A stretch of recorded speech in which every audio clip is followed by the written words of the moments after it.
पढ़ी लिखी लड़की थी। उसकी इच्छा थी कि उसकी शादी एक बड़े परिवार में हो, जहां वो सास, ननद, देवरानी, जिठानी सबके साथ मिलजुल कर प्यार से रहे। जैसा उसने चाहा उसे वैसा मिल भी गया और प्रीति की शादी अमित के साथ, यानी कि एक बड़े से परिवार में हो गई।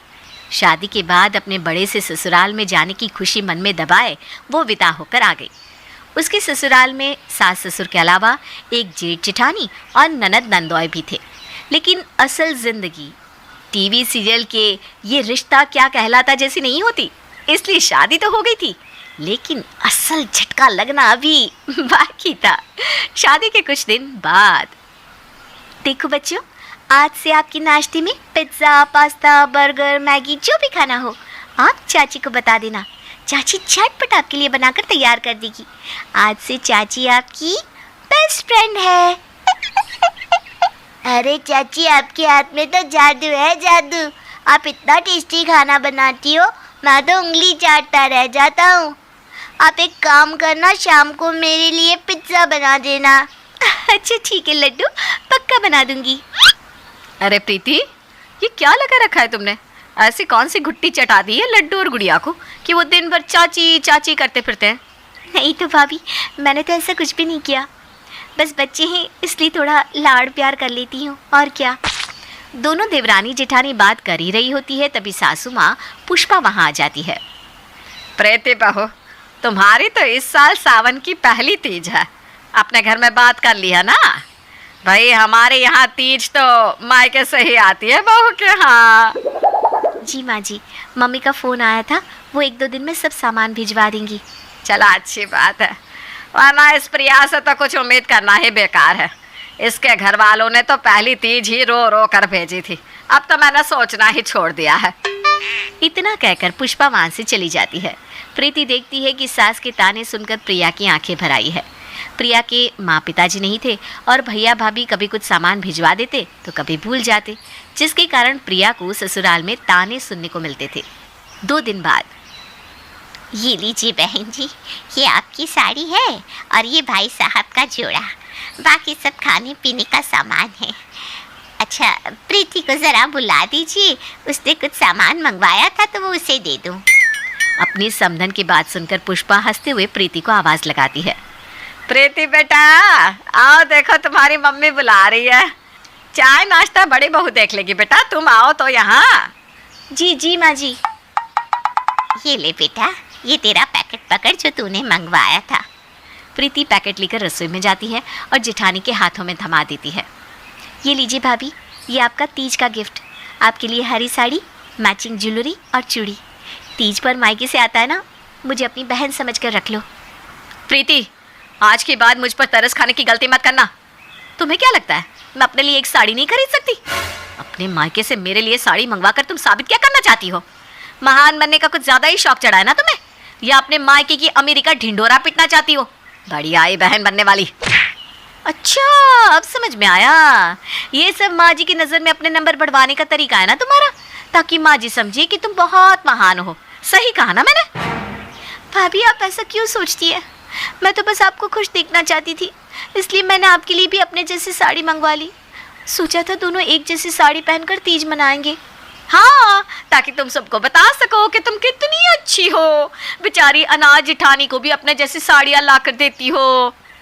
देखो प्रीति, ये सब पैतरेबाजी मेरे साथ नहीं चलेगी। तुम्हारे जैसी मीठा बोलकर अपना काम निकलवाने वाली औरतों को मैं खूब समझती हूँ। इतना कहकर प्रिया प्रीति की दी हुई साड़ी उसके हाथ में थमाकर चली जाती है और प्रीति आंसू भरी आंखों से उसे बस देखती रह जाती है। इसी तरह कुछ दिन बीतते हैं। एक दिन प्रिया अपने बच्चों को डांट रही थी। पूरा दिन बस खाने की फरमाइश करते रहोगे, कभी पास्ता खाना है तो कभी मैगी। पढ़ाई लिखाई में दोनों एकदम जीरो हो गए हो, जीरो। जब से ये प्रीति आई है तुम दोनों को सर पर चढ़ा कर रखा है। हाँ, वो तो चाहती होगी कि तुम दोनों बिगड़ जाओ। उसके अपने बच्चे होते तब मैं देखती कितना लाड करती। मम्मा आप ऐसा क्यों बोल रही हो? प्रीति चाची तो हमें आपसे भी ज़्यादा प्यार करती है। आपको किसने कहा कि हम पढ़ते नहीं? शाम को जब आप सब्जी लेने जाती हो तो चाची ही तो पढ़ाती है। इस प्रीति की ना आज खैर नहीं। न जाने मेरे बच्चों पर कौन सा मंत्र मारा है इसने कि आज मेरे बच्चे मुझसे ही जुबान लड़ा रहे हैं। प्रिया गुस्से में बड़बड़ाती प्रीति के पास जाती है। अगर माँ बनने का इतना ही शौक है तो अपना बच्चा पैदा कर लो ना, मेरे बच्चों के पीछे क्यों पड़ी हुई हो? और एक बात कान खोलकर सुन लो, मेरे बच्चों से दूर ही रहना तुम। न जाने क्या मंत्र मार दिया है कि बच्चे हर बात में चाची चाची चाची करते रहते हैं, जैसे कि हमने तो आज तक इनके लिए कुछ किया ही नहीं। और घर में मैं नहीं होती हूँ उसी समय पढ़ाने का क्या मतलब है? बच्चों के मन में तो यही भरना चाहती हो ना कि उनकी माँ को उनकी कोई फिक्र नहीं है और चाची तो उनके लिए जान भी दे देगी। भाभी, मैंने बच्चों को कोई गलत बात नहीं सिखाई। मैंने कभी नहीं कहा कि मुझे अपनी माँ कहो। फिर भी बच्चे आपके हैं और अगर आपको पसंद नहीं है तो मैं आज से बच्चों से दूर ही रहूँगी। अगली सुबह प्रीति मंदिर में घंटी बजाकर भगवान की पूजा कर रही थी, तभी उसकी सास पुष्पा वहाँ आती है। अरे बेटा, सुबह के 5 बज रहे हैं और तू जोर जोर से घंटी बजाकर आरती कर रही है। अरे बेटा, इतनी सुबह तो भगवान जी भी नहीं उठे होंगे। ऐसे भी क्या जल्दी थी कि इतने सवेरे उठकर तू मंदिर में भगवान की नींद डिस्टर्ब कर रही है? वो माँ जी, मैंने सोचा कि जल्दी उठकर काम निपटा लूँगी तो सही रहेगा। वैसे भी बहुओं को तो जल्दी ही उठना चाहिए ना। देख बेटा, मुझे ना अपनी नींद से बहुत प्यार है। आइंदा से मेरी नींद खराब ना करना, और ये ज़्यादा आदर्श बहू बनकर दिखाने की भी ना कोई ज़रूरत नहीं है। बेचारी प्रीति सास की बात सुनकर ठगी सी खड़ी रह गई थी। इस घर में वो जितना भी अच्छा बनने की कोशिश करती, उल्टा उतनी ही उसकी मुसीबत बढ़ती जाती। अगले दिन सवेरे ही प्रीति की ननद स्वीटी अपने पति राकेश के साथ उनके घर आती है। प्रीति पैर छूकर उनका अभिवादन करती है। अरे आइए आइए दीदी, बहुत दिनों के बाद आना हुआ। हाँ भाभी, चिंता ना करो, अब आ गई हूँ ना तो जल्दी से जाने वाली नहीं हूँ। मतलब ये कि मुझे डॉक्टर ने बेड रेस्ट बताया है, इसलिए आपके पास रेस्ट करने ही तो आई हूँ। माँ बता रही थी आपको बड़ा शौक है सबके काम करने का। अब ना आप खूब सेवा कर लेना ननद की, बढ़िया मौका है। हाँ हाँ, क्यों नहीं, आपका भी तो घर है। पूरे अधिकार से रहो आप। स्वीटी के आने के बाद अब घर का काम पहले से बहुत ज़्यादा बढ़ गया था। प्रीति पूरा दिन घर के काम और खाना बनाने में लगी रहती। ननद स्वीटी की भी प्रीति पूरे मन से सेवा कर रही थी। ये क्या नया चलन चला रही हो तुम घर में, हाँ? और ये हर समय घूंघट में लिपटे हुए संस्कारी बहू बनकर क्या साबित करना चाहती हो? ये जो तुम सर पर पल्लू रखकर आदर्श बहू बनकर दिखा रही हो ना, उससे कोई खुश नहीं होने वाला। बस तुम्हारे चक्कर में मुझे जरूर बातें सुनने को मिल जाती है।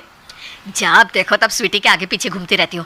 आज तुम सर पर चढ़ाओगी ना तो कल को झेलना तो मुझे ही पड़ेगा।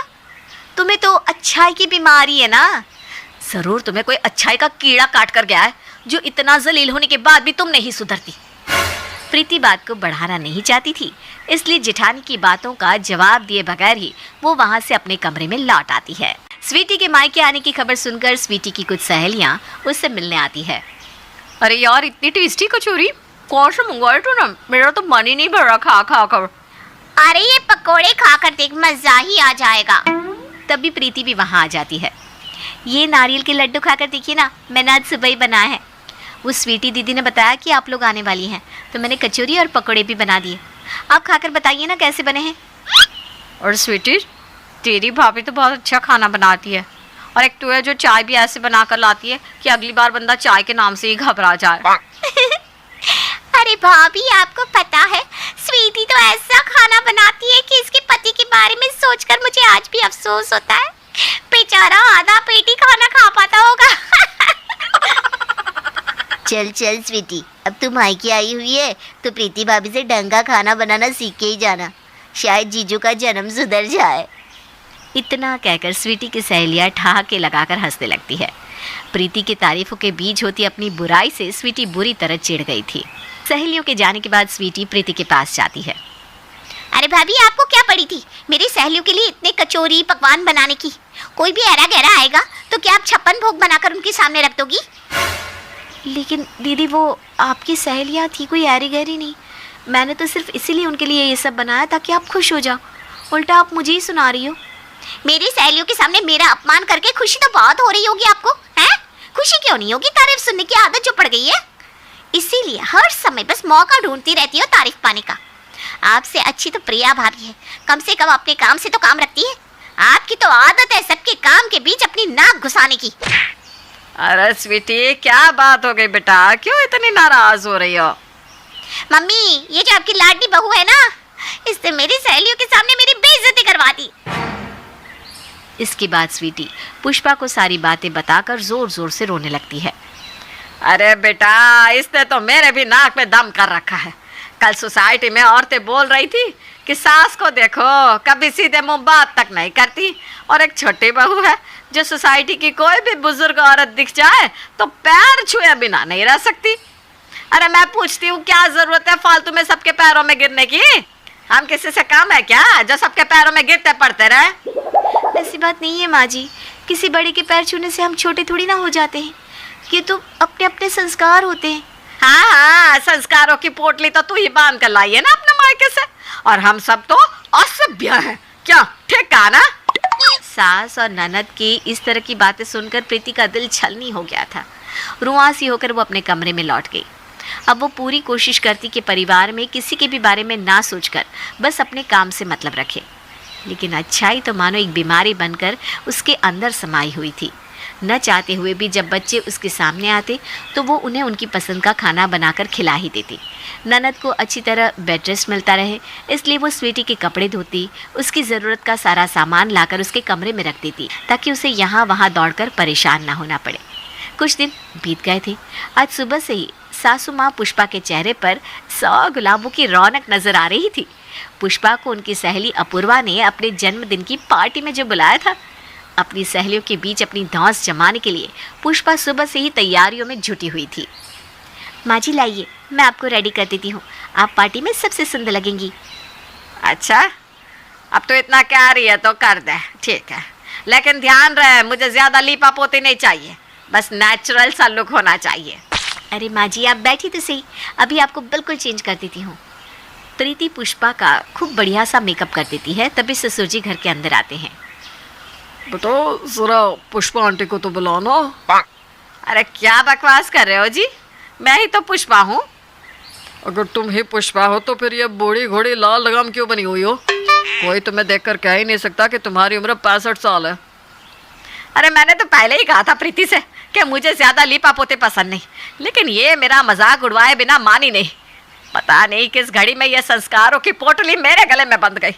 ऐसा कोई काम हो ही नहीं सकता जिसमें ये टांग ना अड़ाए। अच्छी खासी मैं खुद से तैयार हो रही थी, आकर लग गई माँ जी करने में और सब सत्यानाश कर दिया। अब ऐसी शक्ल लेकर सहेलियों के बीच जाऊंगी तो वो भी मजाक ही बनाएंगी। तभी पुष्पा की सहेली का फ़ोन आता है और वो जल्दबाजी में ऐसे ही निकल जाती है। मैंने तो माँ जी का इतना अच्छा मेकअप किया, मदद करने की कोशिश की और उन्होंने ही मुझे 4 बातें सुना दी। बच्चों को लेकर हुई बहस के बाद प्रिया प्रीति से बात नहीं करती थी। बच्चों के 3 दिन में एग्ज़ाम शुरू होने वाले थे और प्रिया डेंगू की चपेट में आकर बिस्तर पर पड़ी हुई थी। प्रीति का दिल तो बहुत चाहता कि वो जाकर जेठानी का हाल पूछ ले, लेकिन अपनी भलाई का कई बार बुरा अंजाम होता देख चुकी थी, इसलिए चुप रहकर अपना काम करने में ही उसने भलाई समझी। स्वीटी दीदी, आप बच्चों की पढ़ाई करवा देंगी क्या? मेरी तो बिल्कुल हिम्मत नहीं हो रही, न जाने इस बार क्या होगा। मैं तो बिल्कुल समय ही नहीं दे पा रही बच्चों को।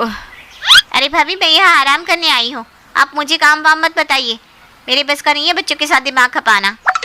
काश कि मैंने उस दिन प्रीति को भला बुरा ना कहा होता तो आज वो बच्चों की जिम्मेदारी खुशी खुशी संभाल लेती। कितनी बुरी माँ हूँ मैं, अपने बच्चों के लिए कुछ नहीं कर पा रही हूँ। तभी प्रीति वहाँ आ जाती है। आप चिंता मत करिए भाभी, मैं अभी भी बच्चों की जिम्मेदारी खुशी खुशी संभालने के लिए तैयार हूँ। आप बस आराम करिए और जल्दी से ठीक हो जाइए। बच्चों की चिंता बिल्कुल छोड़ दीजिए, उनकी चाची है ना उनके पास। मुझे माफ़ कर दो प्रीति, तुम्हारी अच्छाई देखकर मुझे जलन होने लगी थी।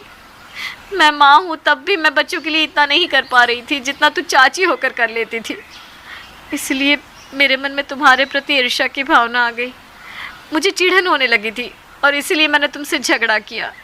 अब जब बड़ी बहू को अकल आ ही गई है तो पुष्पा लगे हाथ तुम भी अपनी गलती स्वीकार करके बहू से माफ़ी मांग लो। मैंने कल सुबह ही तुम दोनों माँ बेटी की सारी बातें सुन ली थी। मैं जानता हूँ कि मन ही मन तुम भी छोटी बहू से कही हुई बातों के लिए परेशान हो। आप ठीक कहते हैं प्रीति बेटा, माफ़ करना। उस दिन तेरे मेकअप करने के बाद मैंने तुझे बहुत भला बुरा कहा, लेकिन मेरी सहेली के यहाँ सबको मेरा मेकअप इतना पसंद आया कि इतनी सारी औरतों में मुझे ब्यूटी क्वीन का अवार्ड भी मिला। ये देख, मुझे इनाम में ये पेंडेंट मिला है। ये ले, ये पेंडेंट मेरी तरफ से तू ही रख ले, तू ही हकदार है इसकी। मैंने आपकी बातों का बुरा नहीं माना माँ जी, आप तो मेरी माँ समान हो, आपकी बातें मैं दिल से नहीं लगाती। मेरे इतना भला बुरा कहने के बाद भी आपने एक भी दिन मेरा ख्याल रखना नहीं छोड़ा। समय पर खाना, समय पर दवाइयाँ, मेरे कपड़े धोए, ज़रूरत का हर सामान ला कर दिया। माँ से ज़्यादा आपने मेरा ध्यान रखा। आप इतनी अच्छी कैसे हो भाभी? आज के ज़माने में इतना अच्छा कौन होता है? आपको उस दिन भला बुरा कहने के बाद हर दिन मैं आपको देखकर पश्चाताप की आग में जली हूँ। प्लीज़ माफ़ कर दो। बेटा, तेरी सास और ननद तो बहुत पहले ही तुझसे माफ़ी मांगना चाहते थे, लेकिन हिम्मत नहीं कर पा रहे थे। इसलिए आज जब प्रिया बहू को तुझसे माफ़ी मांगते देखा तो मैंने इन दोनों को भी बुला लिया। आपने बहुत अच्छा किया पिताजी। मिलजुल कर रहने में जो मज़ा है वो किसी और बात में कहाँ। इसी बात पर मैं खीर बनाकर सबका मुंह मीठा कराती हूँ। प्रीति के इतना कहते ही सब ठहाका लगाकर हंसने लगते हैं, क्योंकि ये अच्छाई की बीमारी अभी भी प्रीति का पीछा नहीं छोड़ रही थी।